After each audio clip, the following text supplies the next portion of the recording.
District Hospital. Yao na. Pero hadaw, tahas ta sangunyan, dai pamangiraray ini, napapakinabangan. Ini saro lang sa kahapotan kan mga konstituentes, na dipisil maray, masimbagan. Ibahan nindo ako sa pagtukar sa sinasabing hostage, hospital.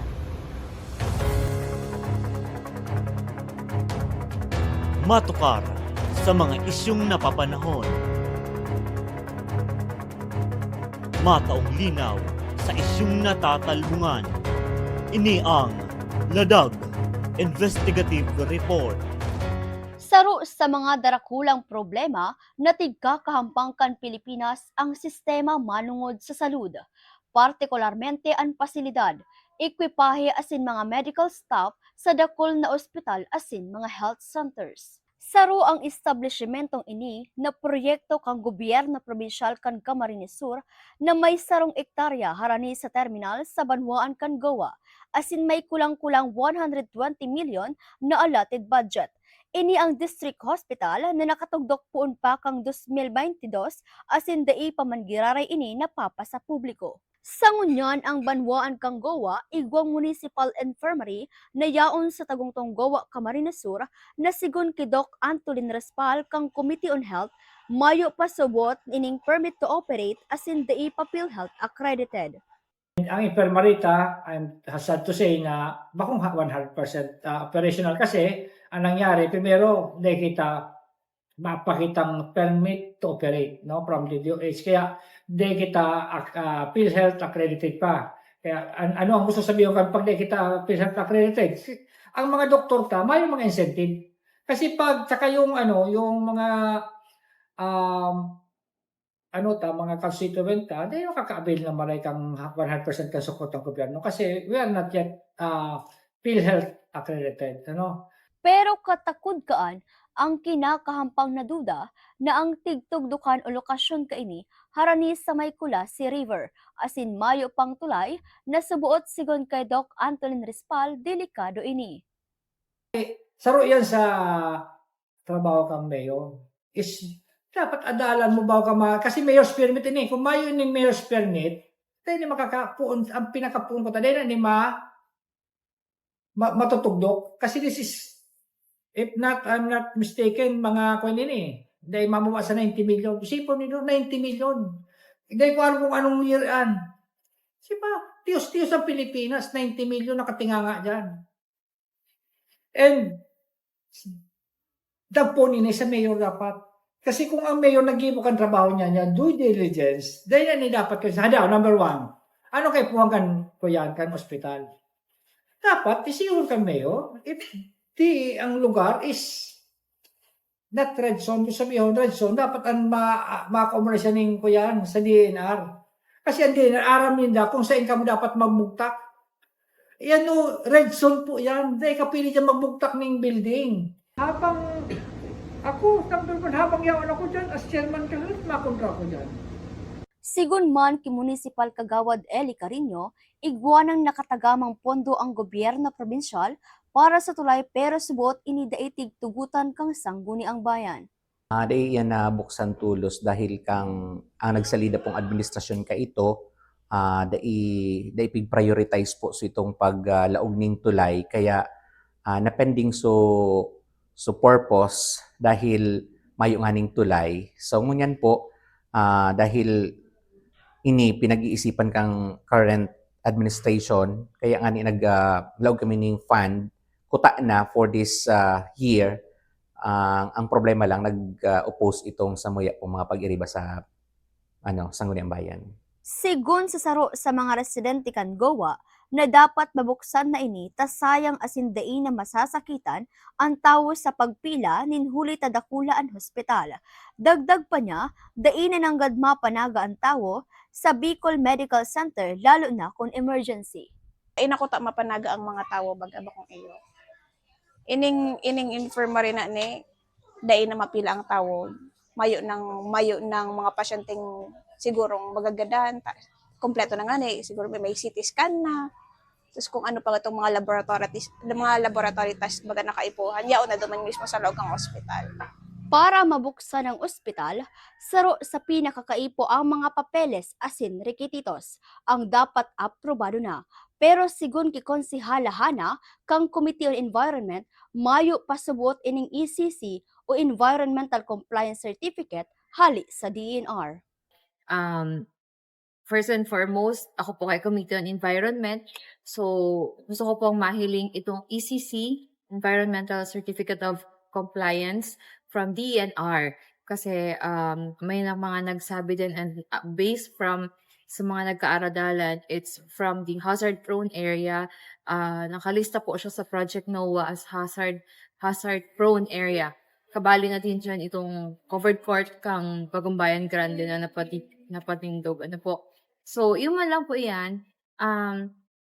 After all, tapos na po yan pag may mga requirements na kaipuhan nila pong mahiling sa Sangguniang Bayan. Siring man ang sabi ni Vice Mayor na ang kumpletong papeles lang ang sa iyang hinahalat para ini mabuksan.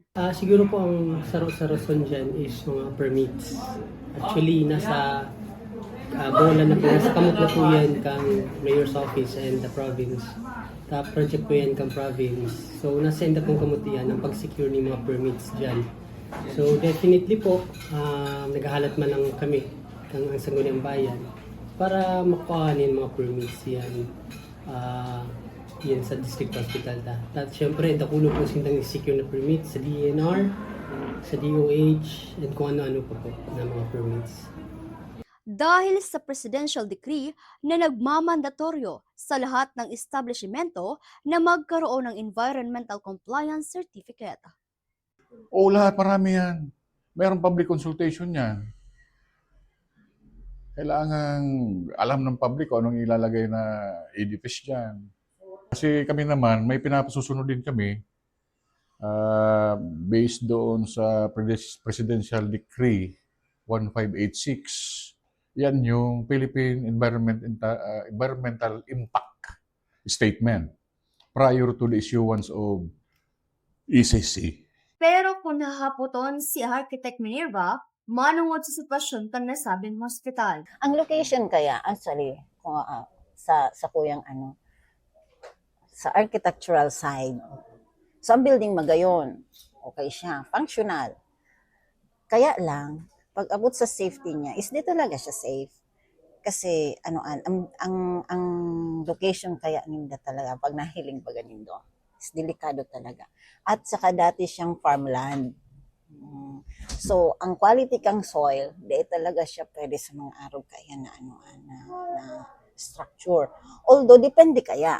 Kung magayon ang pagkagibo kang civil engineer, pagka-design kang structure kang sarong civil engineer, okay yon. Pero di ako man masabi na, okay, kasi di ko siya nahiling ang plano. So, makakasimbag ng kan mga civil engineer.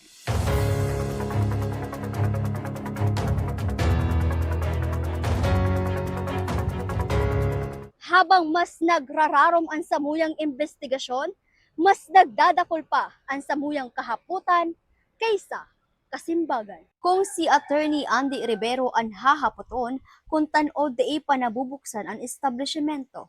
Yan, politika. Ayun man lang yan. Too much politics. Sana dahil na magayong Diyan talagang yan ang naghihinder sa progress sa pag-establish kang mga institution, lalong-lalo na kayong mga hospital. Dahil just pigaapod na priority program and project ka nakatukaw na mayor. Diyan nagpupuon iyan. Politics. May man iba. Sigun ki Mayor Raquel Lim, magkakaigwana nin occupancy permit ang nasambitan ng establishmento. Tanganing ini mabuksan asin igwana ining permit to construct na halis sa DOH ninhuli tahali igdi ang pondo para masagibo ang nasabing hospital asin nag-agi ini sa tamang proseso ta national budget ang ginamit sa pagpapatindog kaini. Base pa sa iya, nasisiguraduhon niya na sa masunod na taon mabubuksan ang hospital tatig babudgetan na kang provincial government asin ninhuli ta kaipo na ining maray kan mga tawo. Bako lang kan mga guwaenyo kundi ang pagtaraid na banwaan. Nagkaiba ko kitang pagkakataon na maglikom ning nasa 7 million para sa tulay tananing maibalyo na ang medical degree sa tuya sa tuyang district hospital tapos anta po sa mga empleyado naman ibabalyo sa naman po tapos additional na lang po sa ibang mga kaipuan. Kaya lang din nangyari big question man kang Sangguniang Bayan, dahil man na-approvean sa tulay. Kaya iyan talaga, pinaagi sa tamang proseso dahil national ang project na yan. Nag-agi ang geology, nag-aging Bureau of Mines, i-check po ang daga ang oil kaya ang sea oil, kintong daga kayan, kung kaya dyan matugdukan, kung talagang pirang floor ang pwede dyan makpuyan. Hanggang 4th floor ang ano kaya na pwede. Sabi ninda, front to landslide. Actually, bako man siya talaga kuta. Dahil pag na-protectionan ta po yan, yung gilid na yan, di man po siya ma-landslide. Dahil haloy ng panahon, di man po yan nangyayari. Di minsan nga, di taman na nangyari na nakadkad ito. Ang tubig talaga hanggang iyan barangay hall, kung nagigiram daw barangay hall kan grande, yaon dyan ang tubig nag-aagi. Paarog lang kayan. Pero nagibuhan paagi. Dahil sa mga infrastructure na niya na mahuhold talaga ang tubig man. Mapapatama kung saan ang agi. Kaya ining flood control, nakadiferensya inidigdi sa tuyang hospital. Dahil nakadkad itong intiro dahil duman natama duman ang tubig. Napasiring duman. Pero kung flood control na parehas, magayon ang agi kang tubig. Dahil man mararaot ang sa tuyang hospital.